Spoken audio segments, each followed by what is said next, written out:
안녕하세요. 정보화제입니다. 기획재정부에서는 지난 3월 세법과 관련해 몇 가지 개정안을 발표했습니다. 바뀐 이 제도는 지금인 5월부터 시행되니 바뀐 세법과 조심해야 되는 부분, 증여세 폭탄을 피하는 방법까지 같이 알아보겠습니다. 최근에 국세청에서 세무조사를 확대하고 있는데요. 그 이유는 지난해 세수펑크가 90조 가까이 난 이유 때문입니다. 그래서 세무조사를 더 확대하고 더 강력히 조사를 한다는 자세를 취하고 있는데요. 말로만 그런 게 아닌 바뀐 몇 가지를 살펴보면 첫째로는 세금 공무원이 추징 세금의 10%를 포상금으로 받게 되었습니다. 이번에 처음 생긴 법안인데요. 이것으로 인해 앞으로 세무조사가 더 엄격해질 수 있습니다. 두 번째는 금융계좌 추적 시스템입니다. 일가족 이자 수치 내역까지 한눈에 알아볼 수 있게 만들어둔 시스템인데요. 이는 당사자는 물론 배우자, 6촌 이내 혈족, 4촌 이내 인척까지도 조회가 가능합니다. 계좌 개설부터 해지 내역을 통해 탈루 혐의를 포착한다는 방침입니다. 그 말은 즉슨 가까운 가족이라도 증여의 영역에 해당되고 비과세 항목임을 입증하지 못할 시 최소 10%의 증여세가 발생할 수 있다는 소리입니다.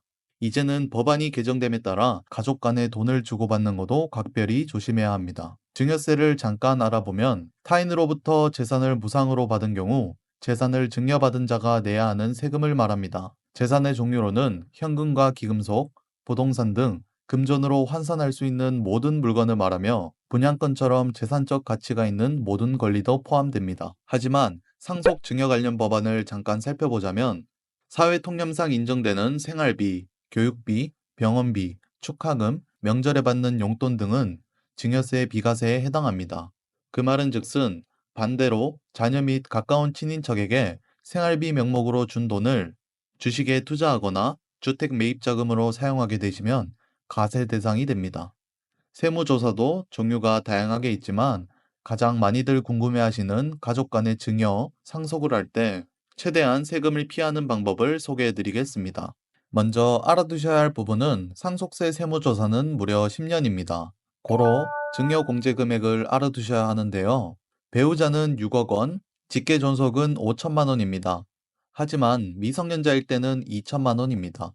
직계 비속은 5천만 원이며 기타 친족은 6촌 이내의 혈족 및 4촌 이내의 인척은 1천만 원입니다. 증여 공제 금액이 바뀌지 않은 한 우리는 이걸 최대한 이용해야 합니다. 앞서 말씀드린 상속세 세무조사는 무려 10년입니다. 이 말은 10년 동안 증여한 금액을 합친 총액 기준입니다. 예를 들어 2025년인 현재 자녀에게 5천만 원을 이체했다면 2035년에서야 또 5천만 원을 보낼 수 있다는 의미입니다. 그래서 증여세를 피하고 싶은 분들은 이 방법을 이용했는데요. 자녀가 태어나면 우선 1살 때 2천만 원 한도로 증여해 줍니다. 그렇게 10년 간격으로 11살이 됐을 때 또 2천만 원 증여, 21살은 성인이기 때문에 5천만 원 증여가 가능합니다. 그렇게 똑같이 증여를 하는 방법이 있습니다. 앞에서 말씀드린 사회통념상 인정되는 생활비, 축하금도 경우에 따라 다릅니다. 먼저 생활비를 살펴보자면 남편이 아내에게 생활비 명목으로 금액을 주었을 때 이 돈을 생활용품을 사용하는 데 썼다면 비과세 대상이지만 받은 생활비를 모아서 저축한 다음 자산을 사면 증여세 과세 대상입니다. 또 사회통념상 허용되는 용돈도 비슷한데요. 자녀가 아직 직장이 없고 생활비에 소비했다면 용돈은 증여세가 없지만 직장이 있는 자녀에게 용돈을 주었다면 국세청에서는 자녀가 벌고 있는 소득으로도 충분히 생활이 가능한데 부모님이 지원해 주시는 생활비는 과세 대상이라고 판단할 수 있습니다.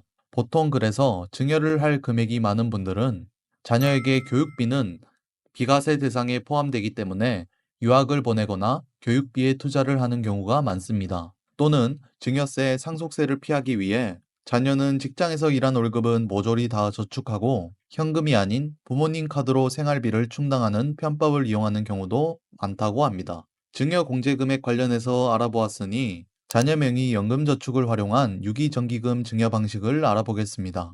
유기정기금 증여는 기한을 정해놓고 정기적으로 일정액을 증여하는 것을 말합니다. 할인율은 연 3%씩 복리로 적용됩니다. 예를 들어 A씨가 미성년 자녀에게 매달 20만 원씩 증여를 해서 10년간 총 2,400만 원을 증여했다고 가정했을 때 3%씩 적용을 하면 총 2,047만 2,487원인데요. 하지만 미성년은 2천만 원이 증여 한도라고 알려져 있지만 50만 원 미만에 대해서는 세금을 부과하지 않습니다. 오늘 말씀드린 내용을 짧게 요약해드리면 일반적으로 가족 간에 주는 용돈이나 생활비는 사회통념상 필요 범위 내에서 비과세입니다. 하지만 그 돈을 생활비로 쓰지 않고 저축하거나 부동산, 주식 같은 자산을 사면 그 순간부터는 생활비가 아닌 증여재산으로 간주되어 과세 대상이 될 수 있습니다. 또 자녀에게 돈을 줄 때도 한 번에 많은 금액을 주기보다는 증여공제 한도 내에서 일정 기간 나눠서 주면 증여세를 피할 수 있습니다. 이런 방식으로 계획적인 증여를 하면 세금 부담을 줄이는 데 도움이 됩니다. 오늘은 5월부터 바뀌는 세법과 증여세를 피하는 방법을 알아보았습니다. 도움이 되셨다면 구독과 좋아요 부탁드립니다. 정보화제였습니다. 감사합니다.